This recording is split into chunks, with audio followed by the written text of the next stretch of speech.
Welcome to That 30 Show, a podcast where we talk about the good, the bad, and the surprising parts of our 30s. I'm G, and I'm finally 30. I'm excited to find out if 30 really is the new 20, because if it is, then the best years are yet to come. And I'm David. I'm entering my mid-30s. I used to have no back pain or trouble sleeping, but now I live off a healthy diet of self-help books and dream of being in bed by 10 p.m. every night. Join us each week as we try to figure out together what life in your 30s is all about.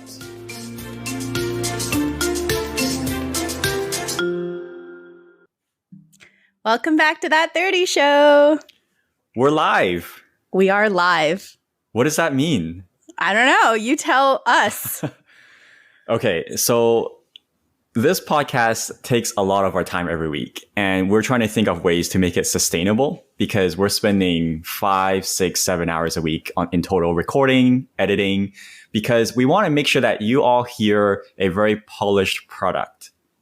But we're actually not nearly as articulate as maybe we've come across in our episodes because we actually edit it quite a bit. Mm-hmm. And it takes us so much time, and we're like, okay, this is not sustainable. So we're just going to try this new thing. Maybe we're going to call it Uncut. Maybe we'll call it unedited, but it's going to be kind of messy. It's not going to be as eloquent or articulate, but we're just recording and we're just going to upload literally as is.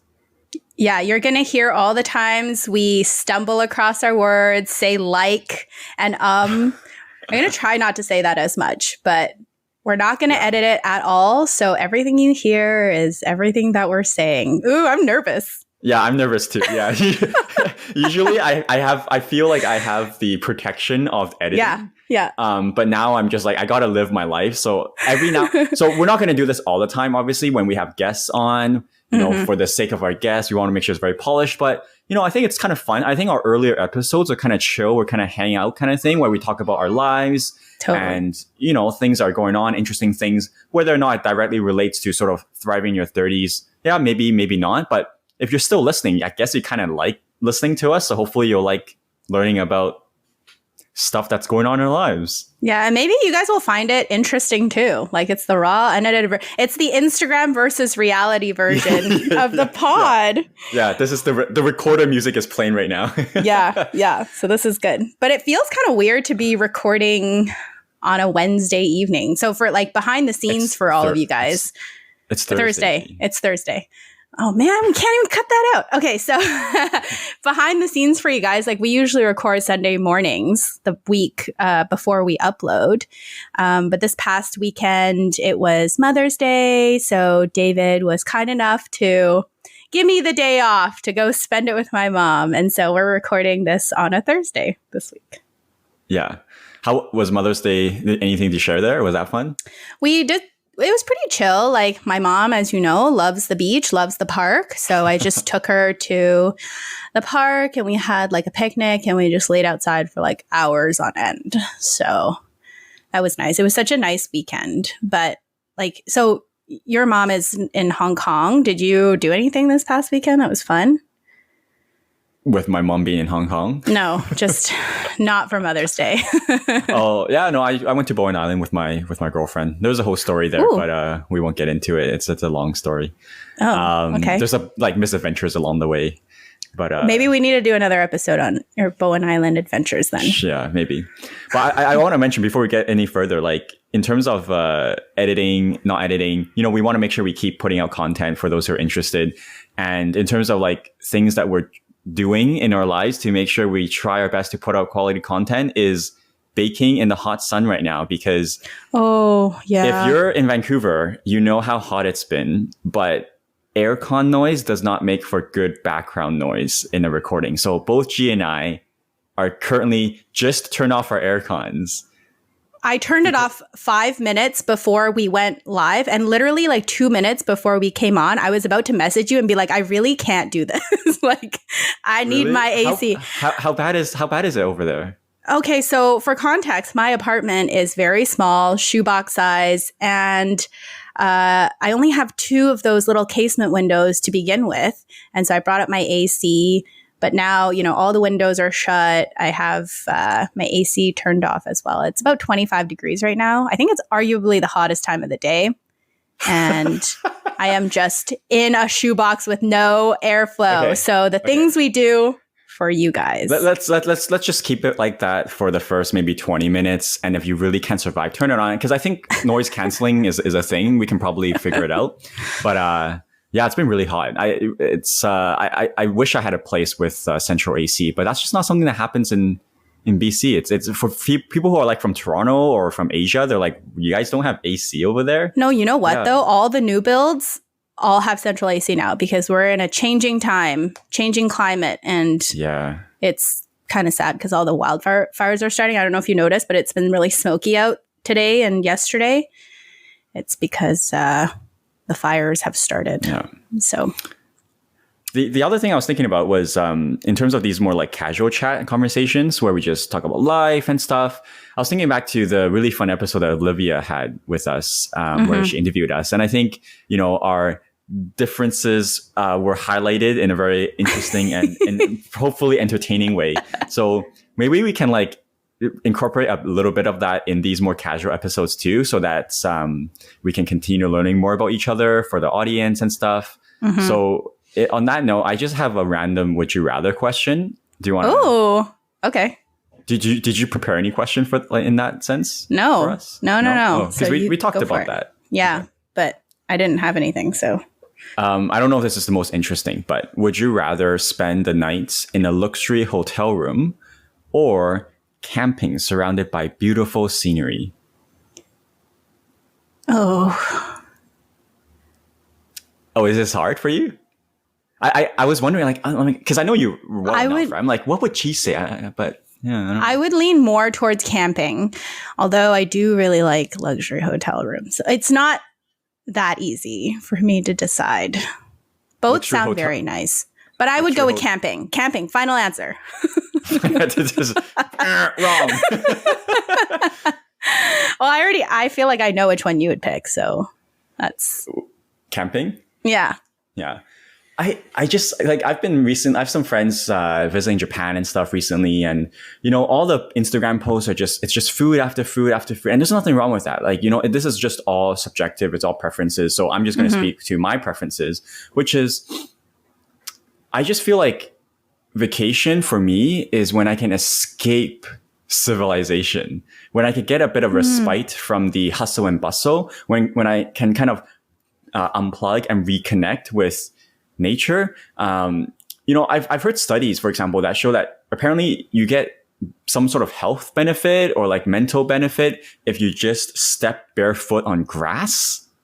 So and there's forest bathing. There's very documented benefits to being in nature. Yeah. And so I just think that we don't really get a lot of that if you live in the city, which I think most of us do. And so any opportunity I can to be in nature, I think is one that is sorely needed. I can see that. Do you have that hippie desire like I do? Well, I can see that because after spending like a few days in nature, I definitely feel more energized. I think it's due to the fact that you're seeing like green all the time, which I think is supposed to be good for you. Like that's why, I don't know, when I was younger, my mom always told me it's better for my eyes if I go outside and stare at trees. I don't know if that's true or not. Maybe she was just like, I don't know if it's true, but I think that too. I think I've heard that somewhere. Like, so when I go for my walks, I try and go to places where I'm as surrounded as possible by trees. And even if it's just walking along the sidewalk, I'll like turn and stare at the trees instead of stare at the road because I'm like trying to get the green into my eyes. I don't know if that's a thing. Yeah. And then the other point is that when you're in the woods, when you're in nature, you're getting more oxygen too. So maybe that has something to do with it too, right? Plus do you spend much time in nature?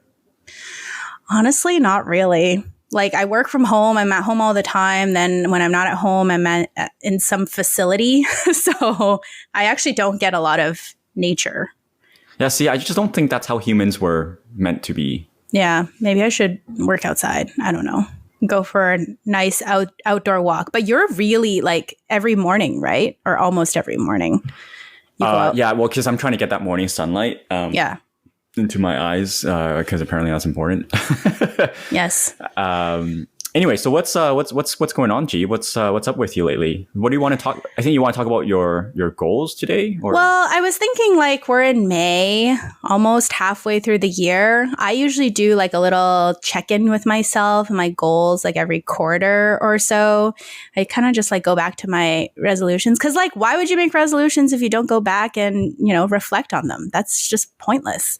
So quarterly shareholder meeting. Audit. Yeah. Audit of my goals. I like to just reflect on them and see what I need to change. Yeah. So I wanted to chat a little bit about that today. I actually went back and listened to our New Year's resolution episode because I was like, what did we even talk about? And so I just wanted to go through the list. I think those were I think we mostly talked about your resolutions. Either we cut it out or I didn't have any. But you had a couple, so I'm going to ask you if you've been doing those. I don't even remember what they were. Yeah, well, my first one was to get takeout less, and already I don't think I have been super great at it. Some weeks I'm really good, like I won't even get takeout or go out to eat, like maybe once, and then other weeks it's been a challenge. So. Well, I'm going to guess that you still have the Uber Eats pass. Yes. See, like that's... I canceled it for 1 month while I was in Bali. Sure, okay. That doesn't count. That's like I'm trying to, get off eating ice cream, but then your entire freezer is full of ice cream. I know. Like, I'm making it hard for myself. You're supposed to remove temptation from your environment. Yeah.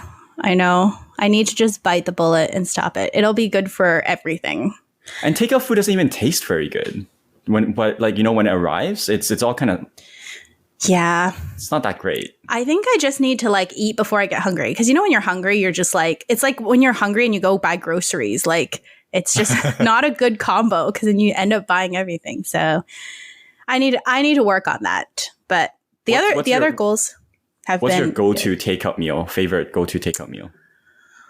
It's probably like pho because I can't make that at home.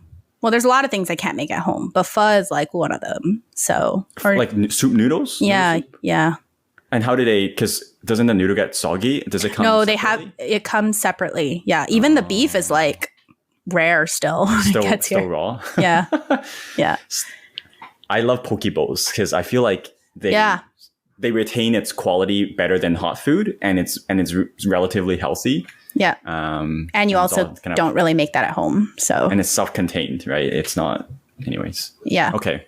So, but like beyond just reflecting that it's not been very good, like what are you going to do about it? You can't just. What are you going to do about it?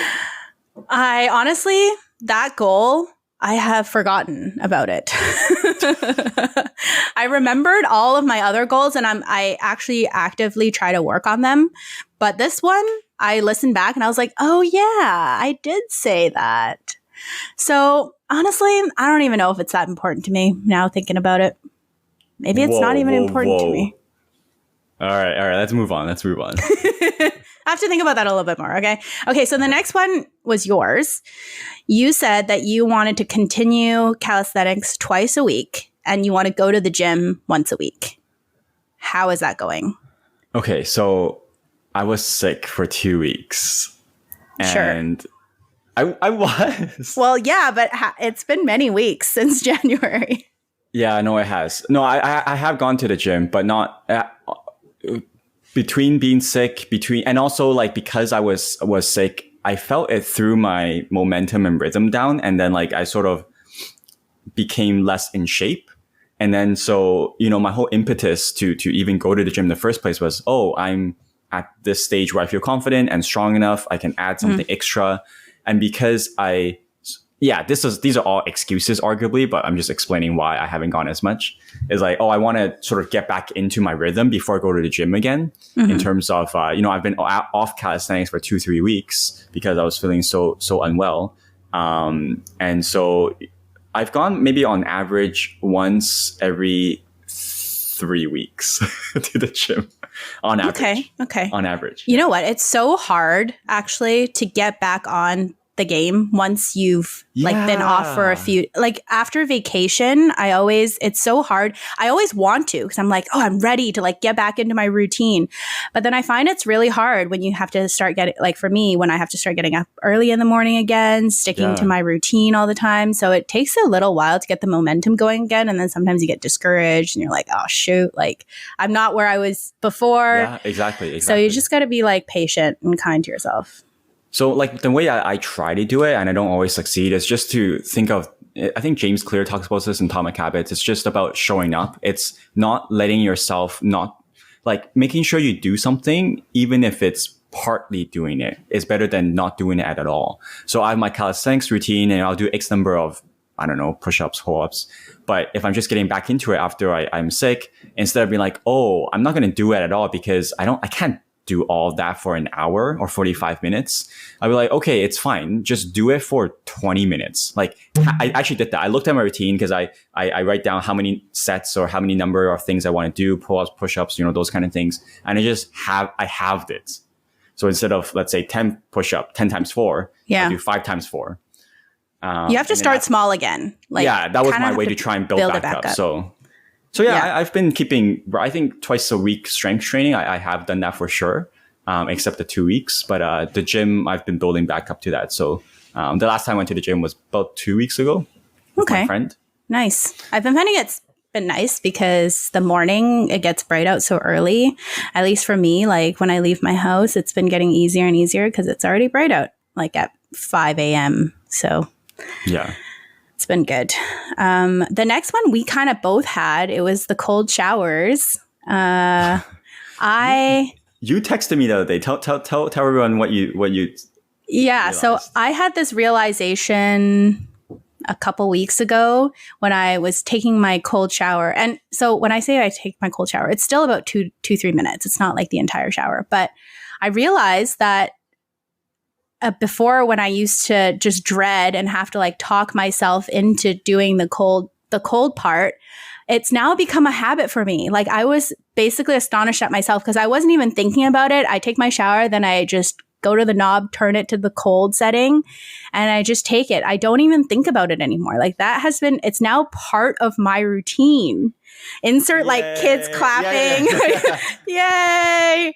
And that's so exciting. Yeah, it's awesome because now I don't have to talk to myself every morning and be like, gee, you got to do this. It's now ingrained in my ritual and I'm excited about it.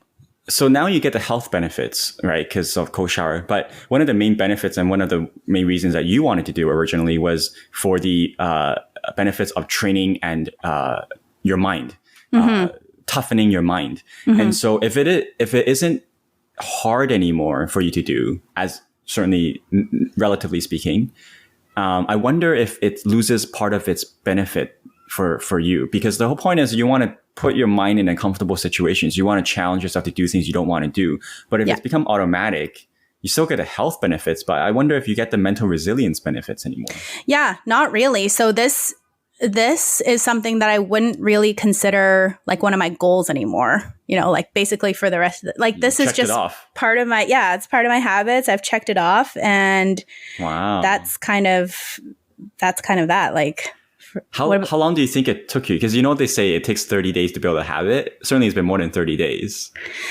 I think, it's been more than 30 days, but I honestly didn't even really realize when it first happened. I think I think about some random stuff in the shower sometimes. And so I think it's been a few days or maybe a week of me just not realizing that I was just automatically going to the cold. Wow. And then it hit me and I was like, oh my gosh, like I'm not even thinking about this anymore. And to be honest, it's gotten a lot easier, like just in general. I don't know if my body's adapting to the cold, but I'm like that. It's not that painful anymore. I'm not as automatic as you.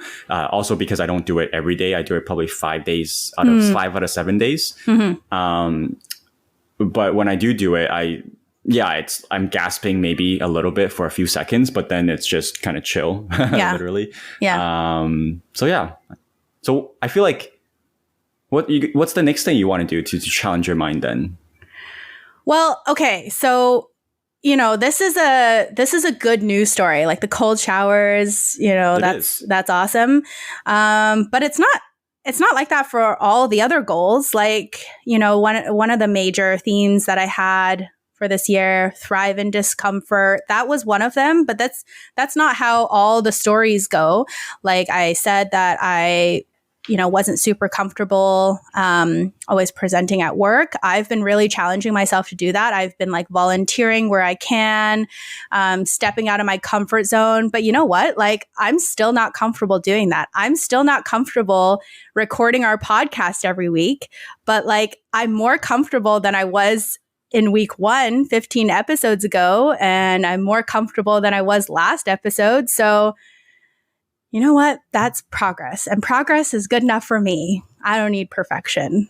No, for sure. Who needs perfection anyways? What does that even mean? Yeah. That means you're not growing. And that's no fun. I read a really good article on perfectionism the other day from the Economist. It talked a little bit about how this desire to achieve perfection is somewhat of a more modern phenomenon. And when society was more religious, for example, that religious aspect of your life actually brought a lot of those religious people humility, because perfection was only ever attainable by God. And everything is just, if God willing. And if good things happen, it's like, thank God. If bad things happen, it's like, okay, God is trying to teach us a lesson. And so the article mentioned this and talks about a lot of other things, but this is the one thing that sort of comes to my mind right now when I'm trying to recall what it talked about. But in a more religious society, I think there's less maybe desire or striving for perfection because it wasn't something that they felt was attainable or even desirable. It was life is supposed to be very imperfect, and it's Jesus, whatever, sacrificed himself to, I don't know. I don't know. I'm not Christian, so I don't know. But okay. Forgive us for our sins. But But yeah, perfectionism is arguably a more modern phenomenon, which I found quite an interesting idea. But no, good on you for focusing one step at a time. Mm-hmm. That's the way to go. Yeah, and so there've been like other things where it has been jumping off cliffs in the Philippines. I'm terrified of heights, but I was like, let's do this. Stuff like that, right? Where I'm like, normally would be like, okay, this is not for me, thanks. But I'm trying to get out of my comfort zone. Okay, so one thing that is on my list that I still have not got to because I keep talking myself out of it is joining this running club that Audrey is in, and she hasn't been able to make it for however many weeks, and I just keep talking myself out of it. So I don't like running. I think I've said that on the podcast before. I really hate it. I shouldn't say I hate it. Maybe I should just be like, I love running. I don't know. But you've tried it enough to know that you hate it? Yeah. Like every time I run, everything hurts and I just don't enjoy it. So I want to go to the running club literally because you don't enjoy it, not because you want to try. I do a lot of like other, exercise stuff, and nothing kind of like intimidates me more than running. I don't know why. I think running is just super challenging for me. We've talked about this before, but it's a high impact, and I don't know. So that's something on my list. I need to just go one day. And there's another thing on my list that was actually not on my list, but because of your morning routine, I've begun to implement in my morning routine, and sunlight. I have loved it. No, it's not sunlight. It's not looking at my phone when my alarm goes off. So I've turned off my phone alarm completely, so I don't need to look at my phone at all. And when my alarm goes off, I now kind of lie in my bed for a little while trying to adjust to the light. I don't use my phone light to wake me up. I don't touch my phone until I am at the gym, like out the door at the gym. And I save about 15, 20 minutes every day. And beyond just saving time, like I just feel so proud of myself. I feel so like accomplished that I'm able to do this and to stick to it huge. And just, yeah, because it was such a habit for me to just reach for my phone. And sometimes, and this is one of the things that I kind of have to talk myself like into or out of, I don't know, like not touching my phone. Because sometimes I'm like, maybe I'll just check this one email or I'll check this one app. But no, I've been building it into my habit that I don't look at it. And yeah. That's super amazing for sure. I even though I don't really check my phone in the morning most of the time, I'm actually someone who I feel that, and I say this, reluctantly, but I think I am addicted to my phone, and I really hate it. Mm-hmm. And it's this, every time I go to an elevator, I press a button, I instinctively reach for my phone. Yes. And it's those little moments that I'm trying to be like, whoa, David, you're freaking addicted to this thing. Mm-hmm. I don't have control over it. And I realized, I talked to myself and was like, okay, this is something I don't have control over. That means you're literally addicted. You're an addict. That's not good. And then when I really think about it that way, it sort of scares me into trying to be more disciplined in controlling my, that behavior, because it's scary to feel like I'm an addict. There's many reasons why different people may be, addicted to things. I'm not passing judgment on sort of society's failings there for certain people. But for me, feeling like I'm addicted to something, I'm someone who likes to be in control. Mm-hmm. And I don't have control over my need to look at the phone. So just not in the morning, but whenever I'm procrastinating, whenever I have to do something I don't want to do, whenever I want to take breaks, I'm just obsessively scrolling. It's my escape. And I realize it is very much just an addiction that is, because you don't feel good after sitting there on your sofa. Yeah, totally. Well, it's the habit loop, right? You gotta, once that trigger hits, you gotta like switch your mind to like switch to a different habit. Yeah. Like you feel good if you do it for 5 minutes, 10 minutes, and then you keep going with your day. But if you do that for like 30 minutes, 60 minutes afterwards, you're just like, like it's... Yeah, you feel like you wasted your time. Yeah, and that's how I used to feel. Yeah, when I would check my phone in the mornings, right? And like I would go on it for maybe 15, 20 minutes. And then after I'm like, oh, shoot, like I could have had 15, 20 minutes more in my day to like, I don't know, do something more productive with myself. So then you just like, you don't feel good about yourself. It's not even like, I don't know, wasting time. You just don't feel good that you gave in to that. And for me too, like I go into the elevator, I live on the 8th floor and I don't even have signal in the elevator. Yet I'm checking my phone like 2-3 times, like refreshing my apps as if I could magically get signal. It's just, it's so crazy.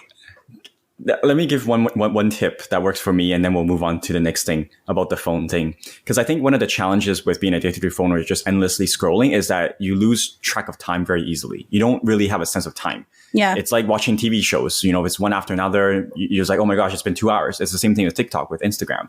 So one of the main problems is that you lose track of time. And so I tackle that usually by trying to make time very conscious. So there's two things I do. One of the things is I have a timer app on my phone it overlays over my phone. It's a little timer. It floats on top of everything. And then, I'd be like, okay, I'm going to allow myself 2 minutes on Twitter. So I start the timer, I go on Twitter, and then I watch the timer. Once 2 minutes up, I exit it. And it's always shocking how fast that 2 minutes goes up. Yeah. Because then it reminds myself, oh my gosh, usually I'm probably on here for 15 minutes because that was really short. Yeah. And then the second thing I do is I quit TikTok, but I sort of replaced it with Instagram and YouTube Shorts. It's not as good. The algorithm's not as good, so it's not as addictive. Right. But it's still kind of interesting. And now what I started doing in recent weeks, very recently, is instead of using a timer, I just allow myself to watch at any given break 5 shorts, and I count them down with my finger. So I reload the first video. I'm like, number 1. Okay, cool. And I load the next video. Okay, number 2. And then once I've reached 5, it doesn't matter. Because usually you keep scrolling because you're like, okay, this is boring. Oh, that's not very interesting. Where's some good shit? And so do you ever get to like 5 and be like, oh, crap. Like that was such a waste of my five reels. Like that was not even worth it.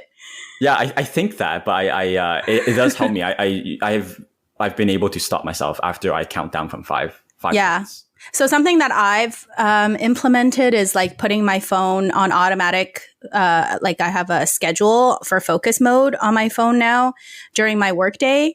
And so if I'm checking my phone, which is still quite frequent, it is like an intentional checking of my phone rather than like every notification that pops up, I'm like looking at it. So I'm still checking my phone quite frequently, but You should try the thing that I do, which is all notifications off. Oh, What scares you about that? nothing really, I guess. I just haven't, it just seems like such a big thing. So like you don't have notifications, so you don't get the little bubbles and stuff. So you actually have to go into the app to see. Yes. Okay. Yes. I feel like that wouldn't even really make a difference. I just go and check all my apps.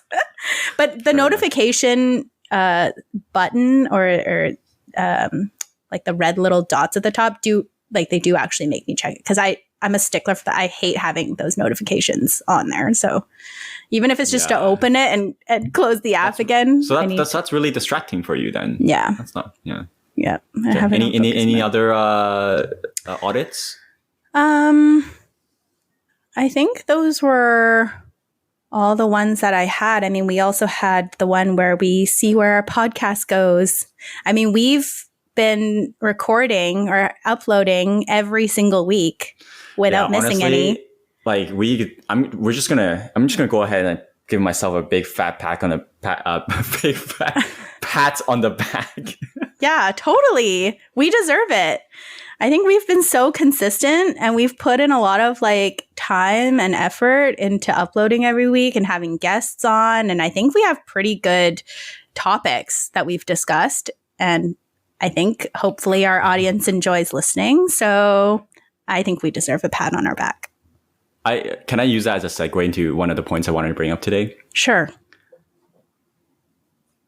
This podcast, doing it every week for months now, and something that it's not like, oh, let me exercise for 30 minutes every week. No, this podcast takes hours and hours. There's planning, there's scheduling, there's editing, there's feedback, there's discussion between G and I. To do this every week, honestly, I've never done anything so monumental, so consistently.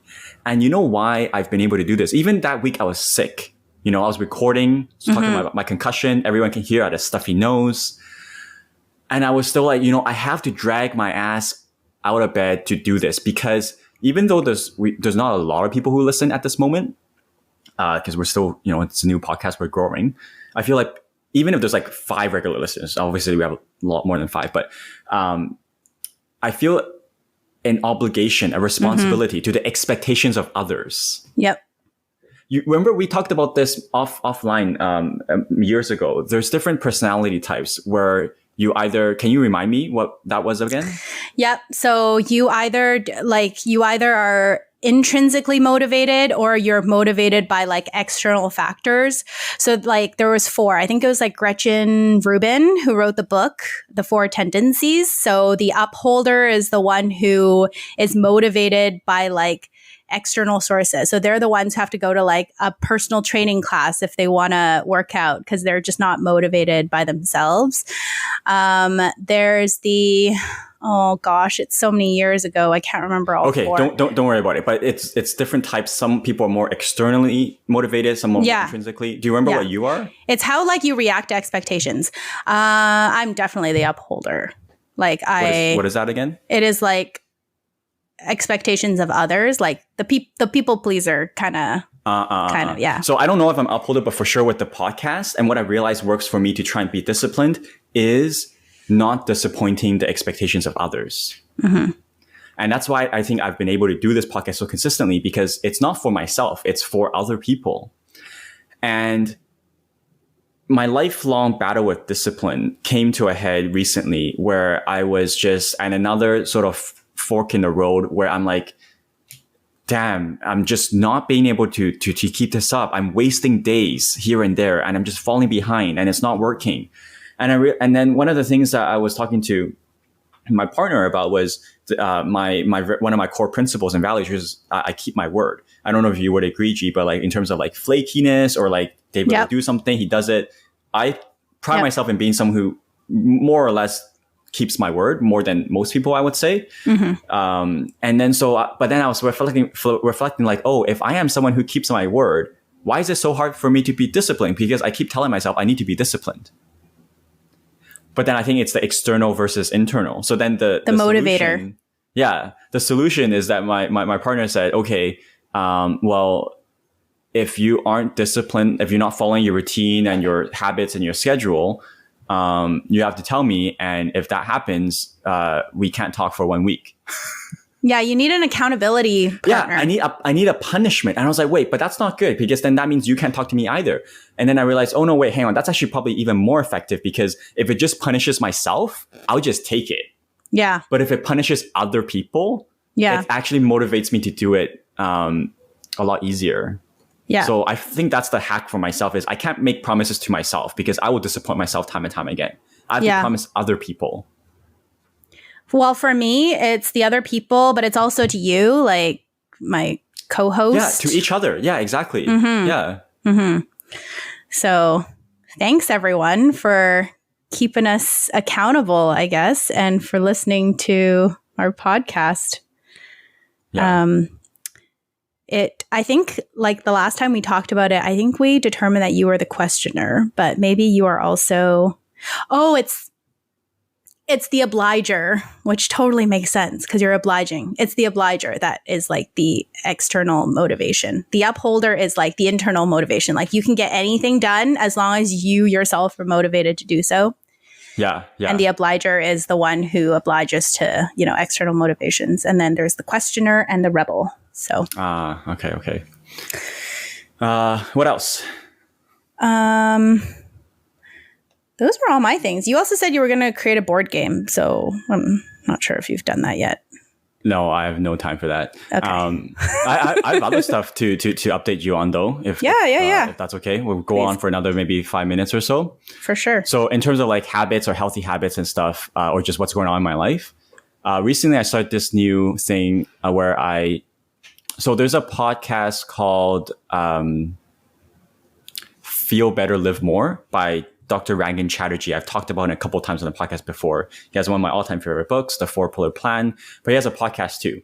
And one of the episodes is about, he interviews a guest about blood sugar levels. Are you a lot familiar with blood sugar levels and sort of what that I've listened to a few podcasts, like just one-off podcasts about that, but I don't know what you're referring to specifically. Okay, so I'm not going to get into the weeds of it because I don't have that scientific background. Yeah. But essentially, there's this research out there that suggests that spikes in blood sugar levels are a huge contributor to mood, energy levels. Basically, affects a lot of our lives, and we don't really realize it. And it's not so much about necessarily how much blood sugar you have or how much sugar you intake. It's about how quickly that happens in your body. And you want to make sure that it doesn't spike up. It can increase over time, but if it spikes, you're in big trouble.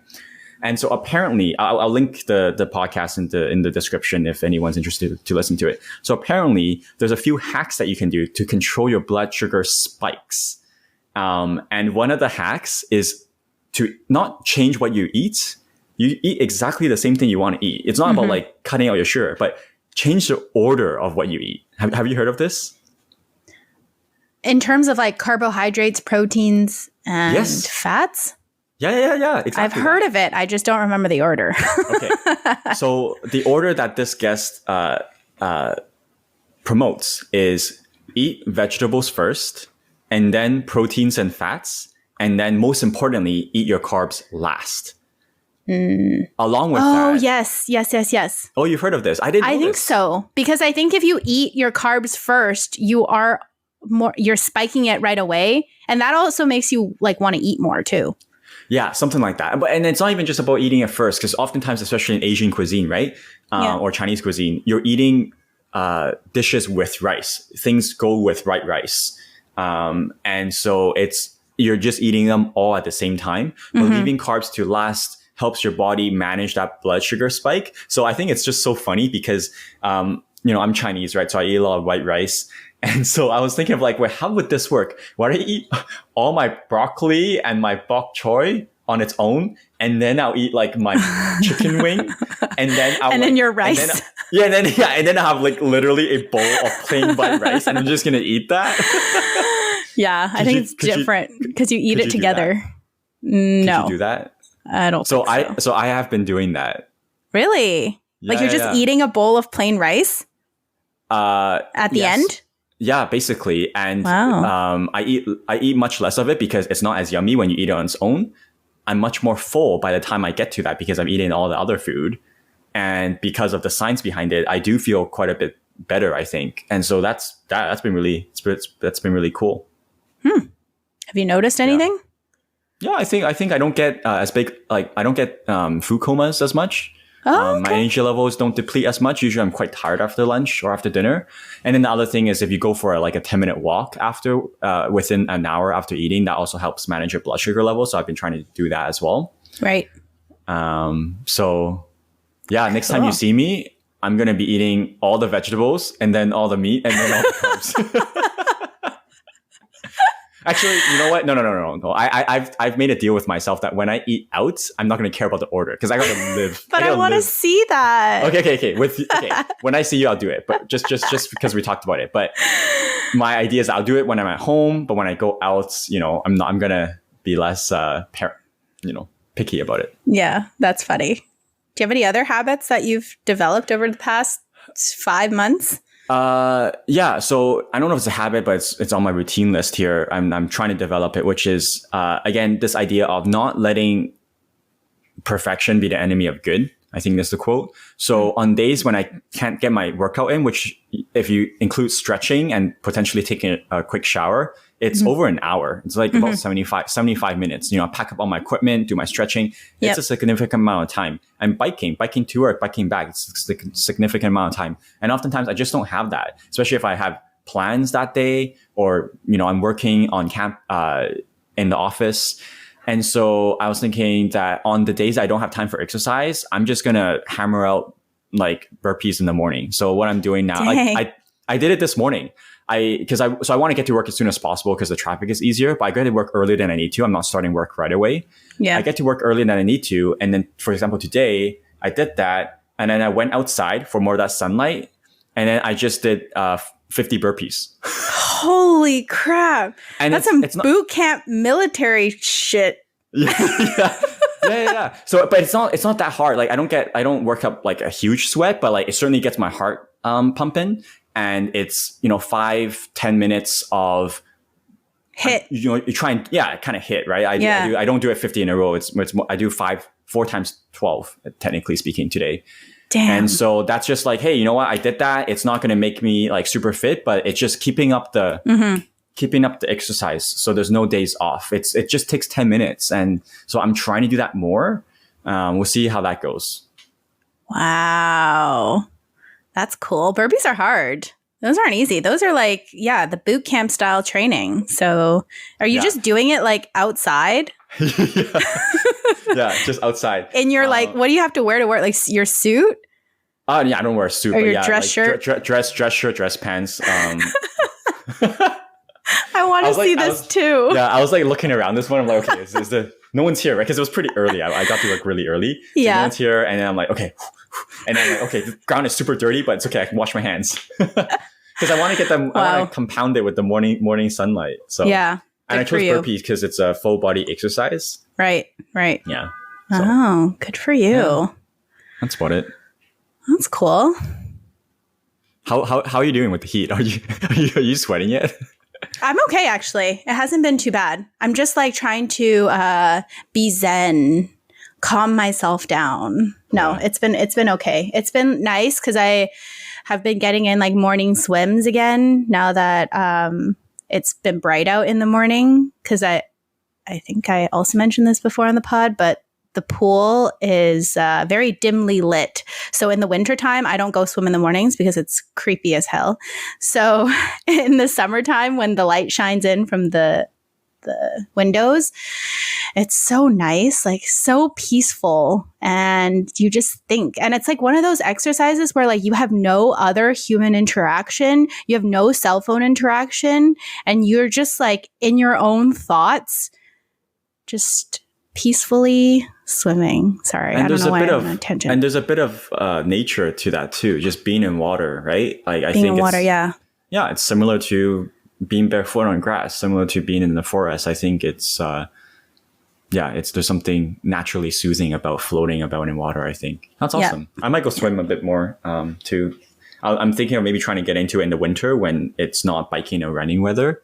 Yeah, and try the cold plunge thing at the pool. Yeah. Well, actually, the reason is that I want to get into saunas. It's a whole other thing, but my colleague is into health benefits, and we talked about deliberate I've listened to a whole episode on this, and I think I'm going to, because we have there's a sauna in my building too. So I think going to go. So it's basically like you just got to make sure you're stressing your body in controlled ways. You don't want to be comfortable all the time. Like if you don't, so deliberate heat exposure, apparently really helpful. Deliberate cold exposure, we've talked about that a lot. Yeah. So I'm already on the cold exposure train. So now I got to get into the deliberate heat exposure train. Yep.